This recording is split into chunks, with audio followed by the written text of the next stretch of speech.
welcome to the PFKC Podcast Corner. Maybe I will try to have fun talking to them and investigate if we are more capable and like episodes as well as asking questions. So, good afternoon everyone and welcome to another episode of our podcast corner here at PFKC, and today we're joined by another special actor called Anton Lesser. Welcome, Anton. Thank you everybody. Did you always dream of being an actor? Actually, no. I always wanted to be an architect. And I studied architecture. I left school at Liverpool University. And then I went and did a year voluntary service in Nigeria. And there I saw a film about the Royal Shakespeare Company. And I just had a sudden realization that that's what I really wanted to do. And so I came back to England. I went to drama school, and my first job was with the Royal Shakespeare Company. What did it feel like when you joined the Shakespeare Company, Anton? Was it nicer than being an architect? Well, it was totally different.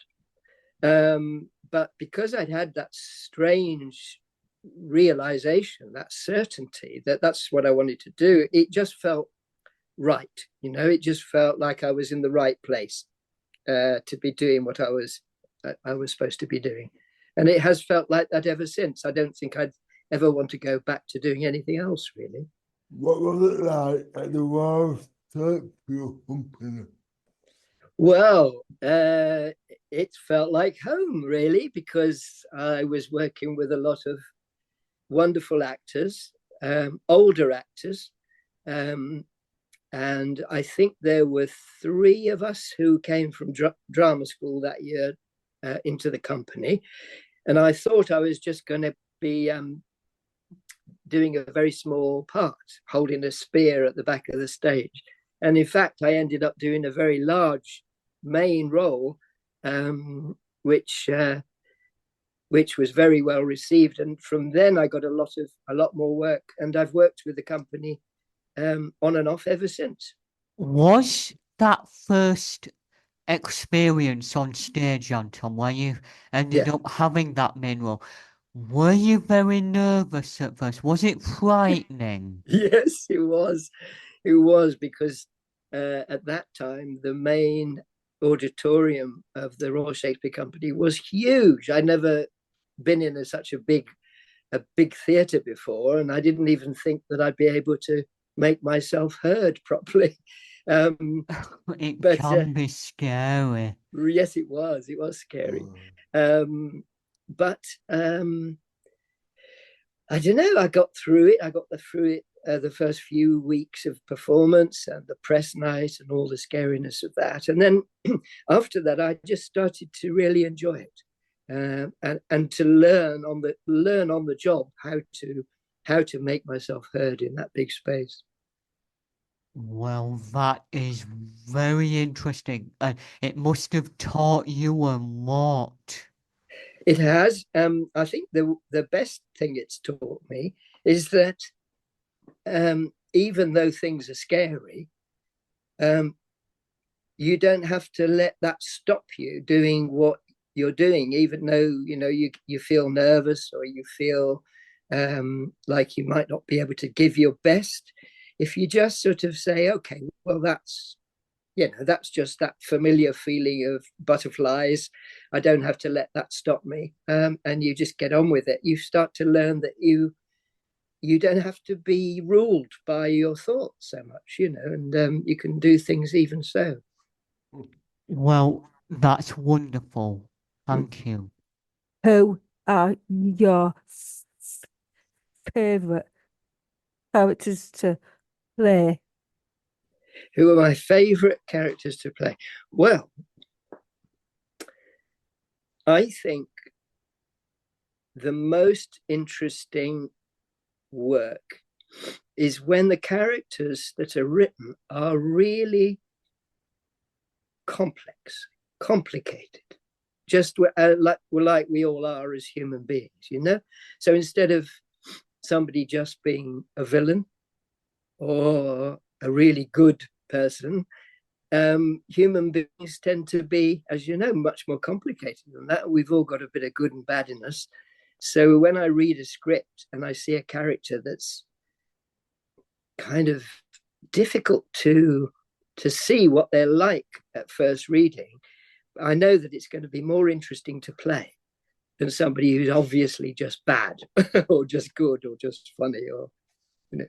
So yeah, I look for the complexity, and of course a lot of Shakespeare's characters have that quality because he was such a great writer and because he understood human beings so well. What sort of character do you like to play? Yes, well, Hamlet, Richard III, Petruchio in The Taming of the Shrew. These are all Shakespeare characters, but I've also played some really lovely characters on television. I recently did a series called Better, which was about I played a detective who was a bit of a rogue, but he ended up doing one really good deed and saving somebody's life, and that was a lovely character to play. That's probably the best character I played on television. Did you ever do a Midsummer Night's Dream? A Midsummer Night's Dream? Do you know, I never have been in that play, Graham. No, I haven't. Maybe I will one day. Yeah. I am going back to the Royal Shakespeare Company in January, and I'm playing a ghost in Hamlet, and I'm playing that in Hamlet. How was it to study acting? To study acting and to train as an actor. Is that what you mean? Mm. Yeah. I loved it because I'd already been to university. As I said, you know, I was training to be an architect. So I'd enjoyed being a student and the fun of being a student already. So when I got to drama school, I was there not to be a student, but to really learn my craft. So I think I made the most of it, made the most of my time there. And I was one of the older students. So I felt a bit more responsibility to get the best out of the course. And I think I did. What has been your most challenging role? Okay, that would have to be Hamlet. I think for any actor, it's the most challenging part in the whole of Shakespeare's writing because he's so, well, he is incredibly complicated as a human being. And he spends 3 hours trying to make up his mind whether to revenge his father's death. And we see every aspect of his character. So it's quite hard work to play. Anton, is there, going over all the plays you've just told us about, Yeah. have you ever played in a pantomime? I absolutely have. Yeah. I think it was the year after I left drama school. After I was at Stratford that first season, I was then offered a pantomime at Liverpool Everyman Theatre, and I played a lion. A lion? A lion? Was it The Wizard of Oz? No, I think it was just a sort of pantomime that somebody had made up. It wasn't one of the traditional ones. Oh, I see. And you walked on as a lion. Yeah, I had to wear a very hot orange lion suit. Oh, I bet that was a bit of a sweaty job. It was a sweaty job, yeah, but great fun, really good fun. So, Anton, now this is the best bit. It's my part of the show. So, You would say that though, wouldn't you, Lee? oh no, please no. This is a joke. Right. What do you do when you are not acting? Well, I really like walking. I live in the countryside. I love walking if the weather's fine. I like gardening, although I'm getting a bit old to do that. Everything's starting to ache too much, so my garden's a bit of a mess at the minute. What else do I like doing? I like reading, and I love watching football. What's the support? Well, have a guess. Liverpool. Yes. Yes. No. Same as you, Graham. Do you support I support Liverpool? Liverpool. I support Liverpool. Yes. Yeah. I think we're gonna win this year.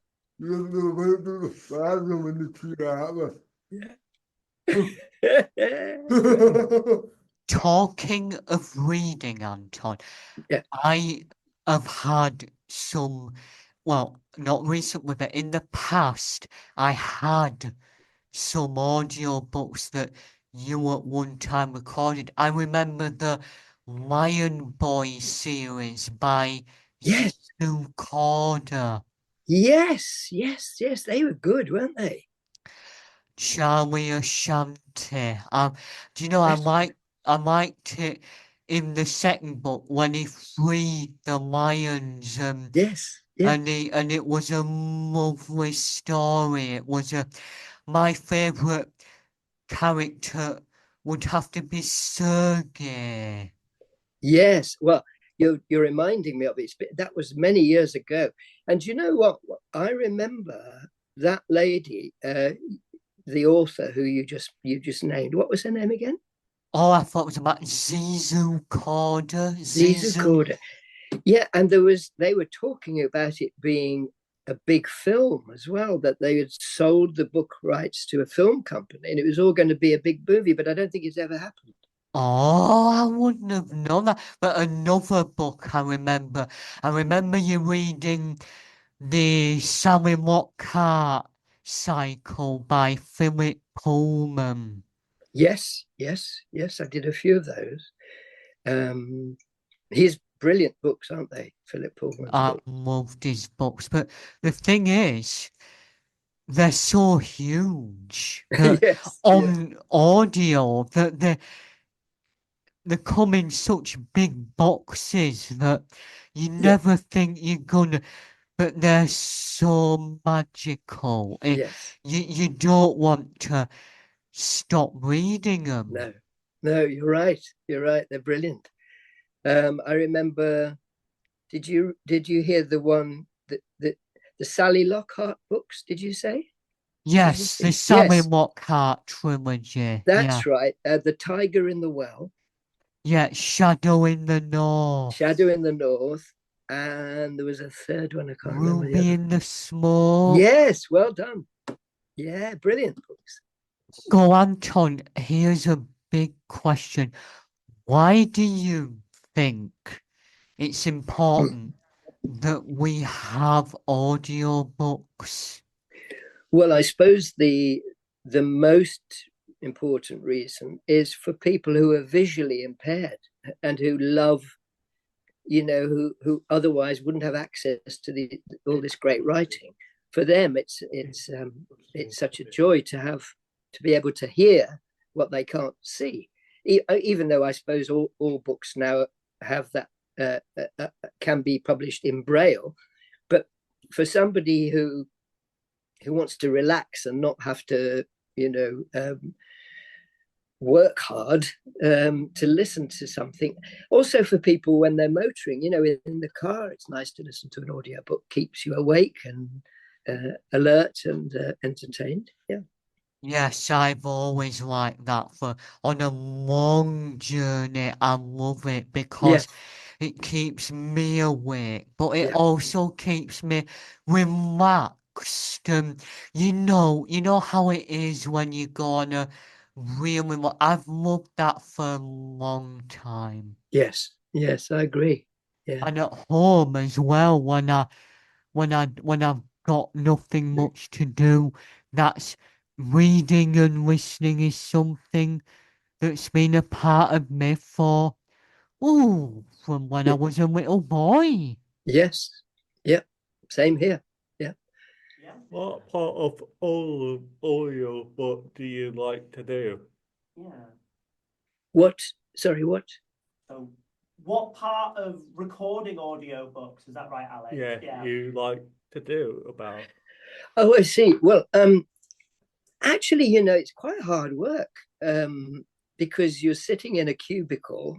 You're in a studio there, but when you're recording a book, you're in a very small, little enclosed, acoustically insulated space. So if you're doing a very long book, and you might be in there for 5 or 6 hours, coming out only for a pee break or a cup of tea, it's quite exhausting. I don't really do them much anymore. They don't pay very well. So it has to be something that, a book that I really love nowadays for me to say, yes, I like to do that. Anton, that's interesting. You know when you used to record books Yeah. by other people? For example, I'll give you one book. When you recorded Shadow in the North, how long were you actually in the studio? For that one, it would probably be 2 days work or 3 days work, perhaps. Oh wow! So you for example, you started at 9 in the morning and finished at 4 in the afternoon? Yes, something like that. Yeah. What are your plans for the future? Yeah. Well, my immediate future. So in the next couple of weeks, I go to London to rehearse for the Royal Shakespeare Company production of Hamlet, which will then come open in Stratford in February, end of January. And I'll be doing that until March of next year. We'll be doing 8 shows a week for about 6 weeks of that. That's where I play Hamlet's father, the ghost of Hamlet. And after that, I don't really know what I'm doing. I don't really have a job fixed after that. So hopefully something will turn up.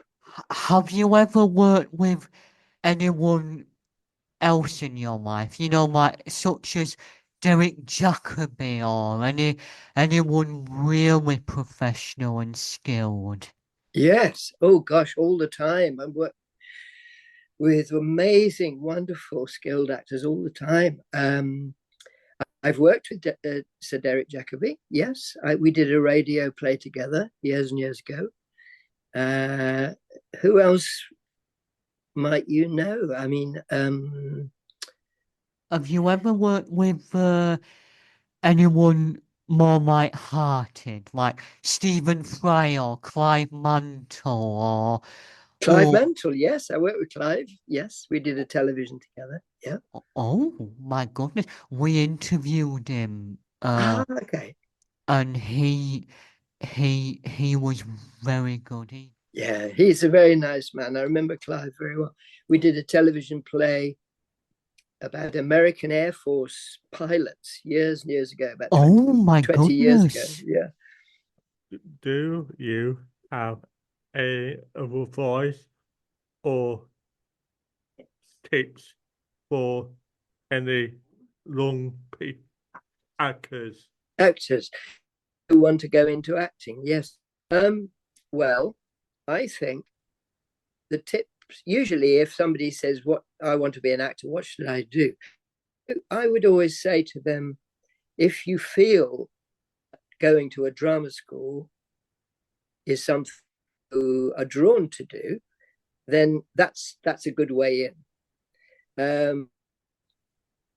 And I always say to people, if you have a natural talent, then a drama school can help you not teach you to act, but remove the thing you do by your bad habits that are getting in that natural talent. So I would say to people, I don't think you can teach people to be an actor, but I can help people who have a natural talent to remove the obstacles to fulfilling that potential. So yeah, drama school, probably my best advice. And otherwise, just to do as much of it as you can. So accepting people's offers, somebody says, "Oh, we're doing a little short film. There's no money. Nobody's going to get paid. There's no budget. Everybody's just chipping in. Would you be interested?" And I would say, just say yes, do it. Act wherever you get the opportunity and get the experience, get the experience under your belt. That's interesting fact. One of our members, Tom, he goes to a Big Soup. It's another mixed ability company, and he plays in their shows and stuff. Yeah. Who inspired you to act? Oh, that's a good question. Well, to go back to that thing I told you at the beginning, that I saw this film about the Royal Shakespeare Company. In the film, they were showing backstage at Stratford and the actors, and they did little clips from the productions. And there was a production of The Tempest. And the main character, Prospero, was played by a wonderful actor called Ian Richardson, who is now no longer with us. But there was something about looking at him that absolutely inspired my decision. I just thought, oh, that's wonderful what he's doing. I want to do that. So it was Ian Richardson and another actor called John Wood.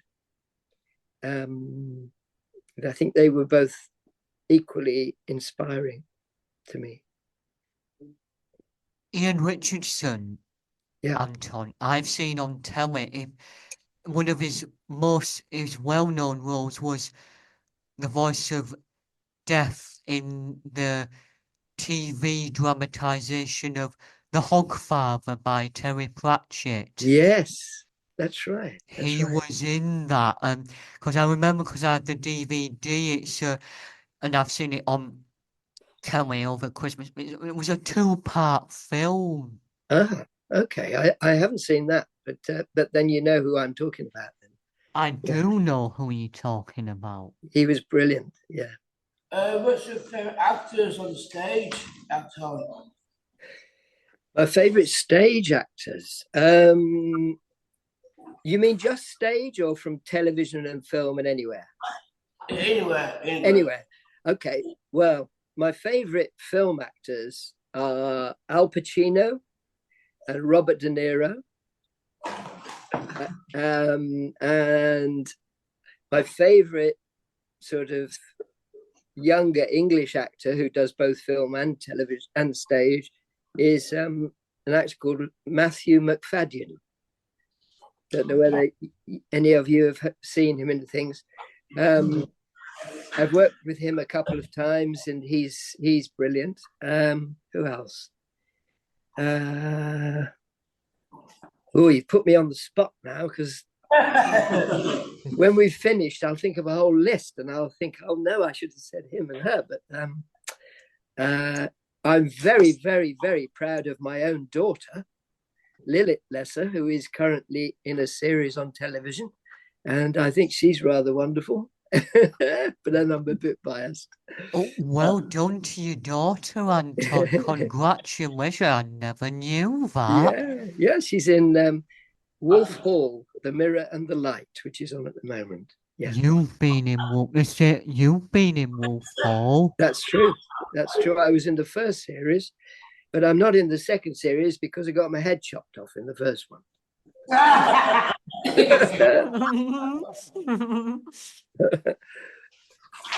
you done any other plays as well as Hamlet, Shakespeare ones?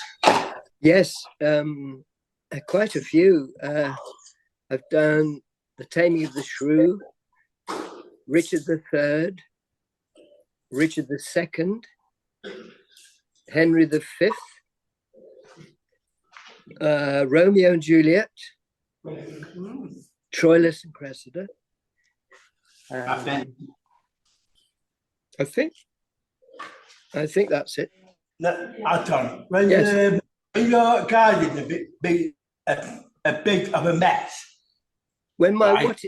what is a bit of a mess? The garden. Garden. The garden. My garden. Yes. Being a mess. Yeah.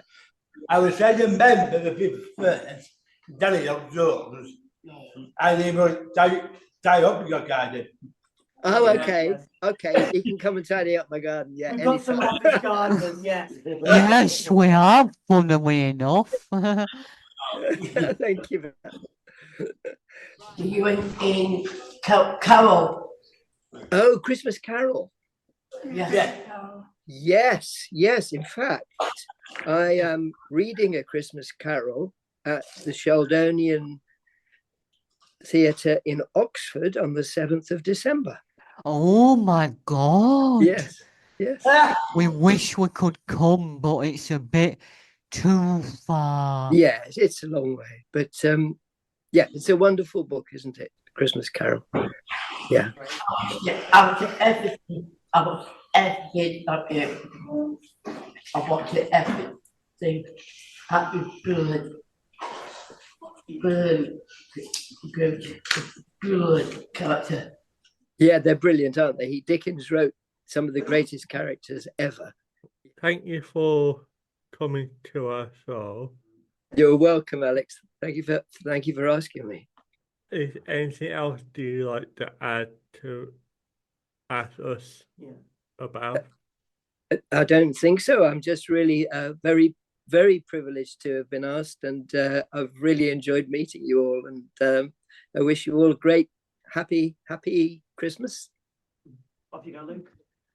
Anton, I don't mean to chip in, but I just want to say, like you've just said, it's been a privilege, and you've been one of our faves, and a very, very, very Advent and Christmas, and all the best for 25, and may the Royal Shakespeare Company keep going. Yes, thank you. Lovely, and lovely to meet every one of you. And you are always welcome back. Oh my goodness, thank you. I will definitely come back if you ask me. Thank you. Thank you. You're so welcome, Graham. Thank you to all of you. Have a great Christmas. Bye. Bye-bye, See everybody. you soon. See you soon. Thank you for listening to this episode for the PKC Podcast Corner.